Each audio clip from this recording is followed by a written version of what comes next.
자, 오늘은 은행이나 보험사의 그 재무 건전성을 측정하는 지표, 이거를 RBC 비율하고 BIS 비율이라고 하는데, 재무 건전성 지표에 대해서 이야기해 보도록 하겠습니다.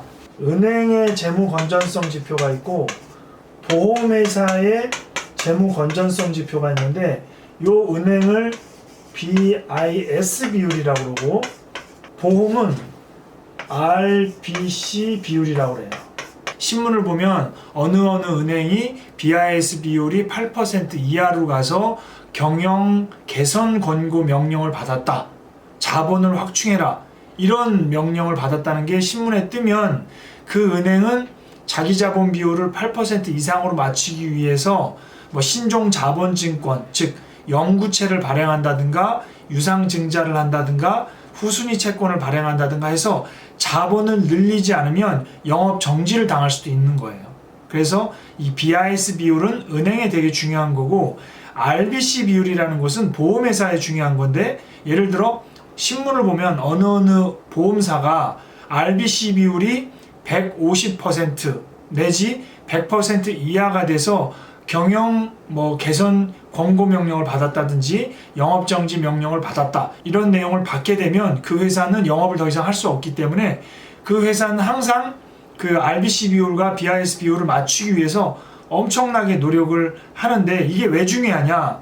만약에 그 보험회사가 영업정지가 되면 내가 가입한 그 보험을 다른 보험회사로 또 이동해야 되기 때문에 불편하게 되는 거고, BIS 비율이 떨어지게 되면 예를 들어 그 은행이 영업정지를 하게 되고 내가 그 은행에 넣었던 저축은행에 넣었던 돈을 찾을 수가 없어서, 예금자 보호도 안 되면 찾을 수가 없어서 그냥 내 돈이 없어지는 거예요. 그래서 굉장히 중요한 거고, 그런 보험회사나 그런 은행을 주거래로 하게 되면 굉장히 불편함이 생길 수가 있다.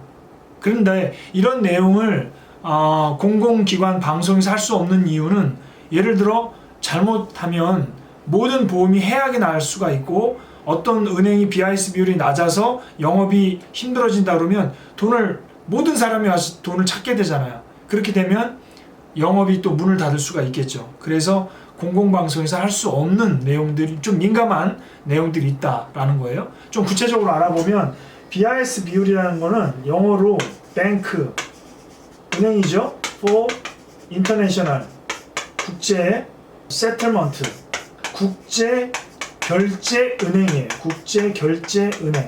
국제결제은행에서 재무 건전성 지표를 잡았는데 그게 8%다. 뭐가 8%냐? 그 은행이 가지고 있는 자산 중에서 위험 가중 자산, 위험 자산 중에서 자기 돈이죠. 이게 만약에 경기 침체가 와가지고 그 은행이 어려운 상황, 예를 들어 대출을 빌려줬는데 대출을 못 갚아가지고 이 은행이 도산이 날 상황이 된다면 자기 자본이 몇 퍼센트가 있어야 되냐면 최소 8%는 갖고 있어야 유지할 수 있다, 이렇게 보는 거예요. RBC 비율은 리스크 베이스드 캐피탈, 자본이죠. 지급 여력 비율이라고 해요. 지급 여력 비율. 쉽게 얘기하면 고객이 내는 돈을 보험료라고 그러고, 나중에 연금이나 보험 금액을 받는 거를 보험금이라고 그래. 그러면 고객 입장에서는 돌려받는 게 뭐예요? 보험금이지. 근데 모든 보험 계약자가 한날 한시에 보험금을 다 받으러 왔어. 그러면 그 돈을 내줄 수가 있어야 되잖아요. 그 비율을 지급 여력 비율이라고 하는 거고, 그 지급 여력 비율이 몇 퍼센트가 되도록 당국에선 권고하냐면 150%가 되도록 해라, 이런 거예요. 그러면 기준이 어떻게 되냐면 요구 자본, 그러니까 최소한 이 정도는 있어야 된다 중에서 자기 자본의 비중이 150%가 돼야 되는데, 이 기본적으로 있어야 될 요구 자본, 이 돈이 뭐냐면 생명보험사의 경우에는 좀 어렵네요. 책임준비금이라고 해요. 책임준비금은 책임을 지고 준비를 해야 될 돈. 예를 들어 사망보험금을 지급해야 되고 저축성 보험을 지급하면 5년 뒤 10년 뒤에 만기가 되면 보험금을 줘야 되잖아요. 돈을. 그죠? 그다음에 연금 보험을 가입하면 연금을 줘야 되잖아. 그 연금 보험금, 그 보험금을 책임 있게 준비하라는 게 책임 준비금이에요.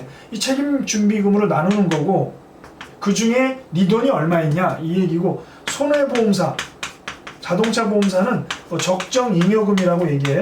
어쨌든 여기까지는 너무 깊게 들어가면 머리 아프니까, 현재 한국의 대부분 은행은 평균 이 BIS 비율이 몇 %냐? 지금 한 13% 정도 돼요.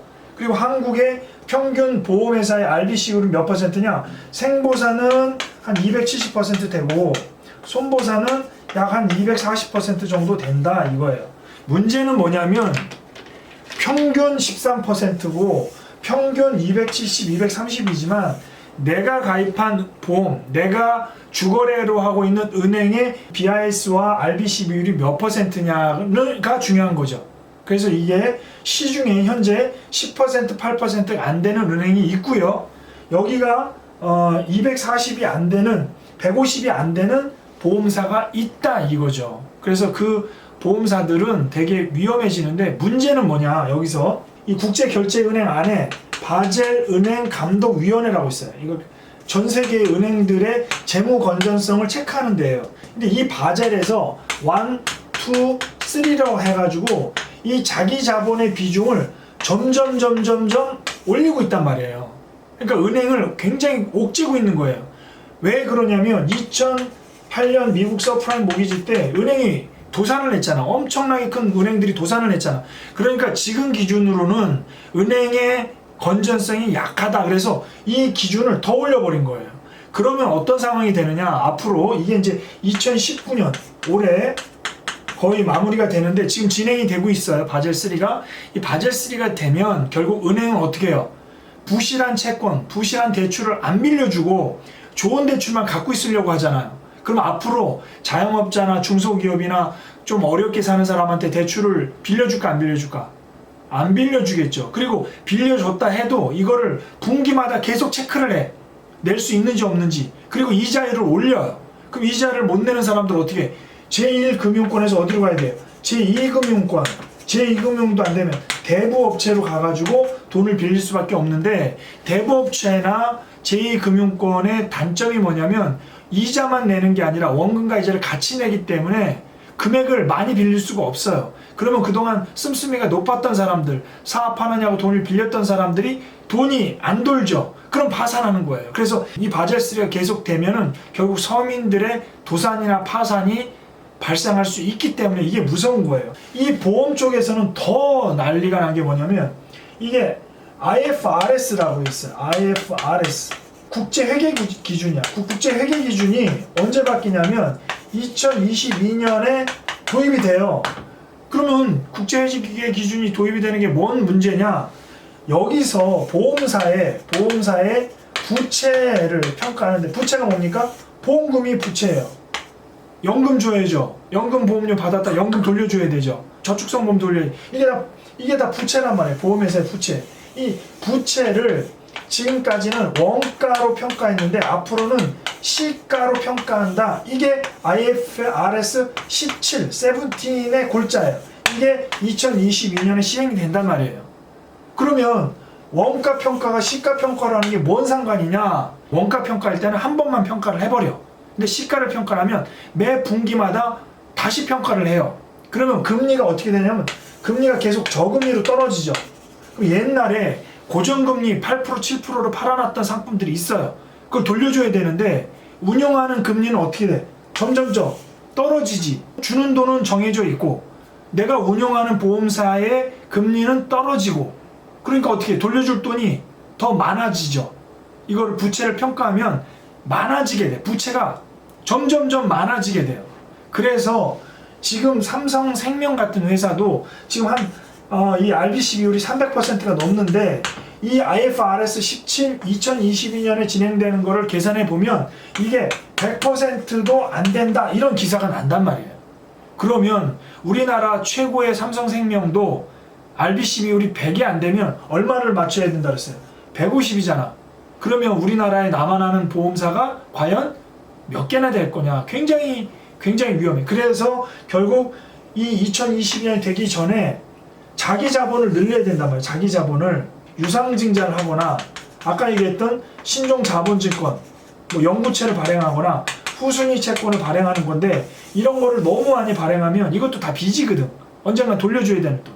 그래서 지금은 굉장히 이 보험사가 많이 어려운 상황에 있다. 왜 그런 보험사가 어려운 게 위험하냐? 아까 말씀드렸지만 내가 들고 있는 보험의 회사가 망하면 내 보험이 또 다른 데로 막 가게 되기 때문에 보험이 제대로 유지가 안 되고 어려움에 처해질 수 있다. 어쨌든 바젤3와 IFRS가 이렇게 새로운 규제 기준으로 바뀌면 보험사가 힘들어짐으로 인해서 보험사에 다니는 직원들이 구조조정이 되고 회사를 퇴직해야 되고 실업자가 양산이 되고 경기 침체가 오고 이게 동시다발적으로 오면 매우 어려운 상황이 올 수도 있다 이거예요. 그래서 의미는 좋은데 재무 건전성을 높이는 건 좋은데 그로 인해서 영향도 안 좋은 영향도 있을 수 있기 때문에 우리 재테크와의 여러분들은 이 자기 주거래 은행의 BIS 비율이 얼마고 자기가 가입하고 있는 보험회사의 RBC 비율이 얼마인지를 미리미리 체크해 놓고 보험에 가입하고 주거래 은행을 선택하는 지혜가 필요하겠다. 오늘은 여기까지 할게요.